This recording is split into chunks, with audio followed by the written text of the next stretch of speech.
Hello வணக்கம். யூடியூப்லேருந்து நம்ம நல்லதும் பலது கற்றுக்கலாங்கிறது எல்லாருக்கும் தெரிஞ்சுக்கணும்.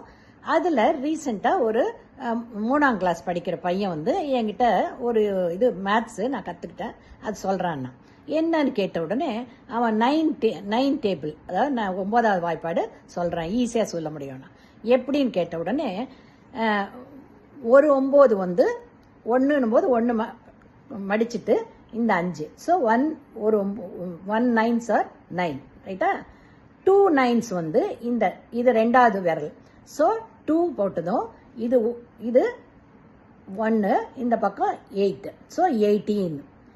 3 9s ஆர் 3 மடிச்சுக்கிட்டா இந்த பக்கம் 2, இங்கே 7, ஸோ 27. இந்த மாதிரி அவன் 10 டேபிள் வரைக்கும் கரெக்டாக சொன்னான். நீங்கள் பண்ணி பாருங்க, கரெக்டாக வரும். ஸோ அந்த சின்ன குழந்தைகிட்ட நான் இந்த விஷயத்தை கற்றுக்கிட்டேன். ஓகேங்களா? அது மாதிரி நம்ம எல்லா விஷயத்துலையுமே ஒரு நல்லதை கற்றுக்கவும் முடியும்.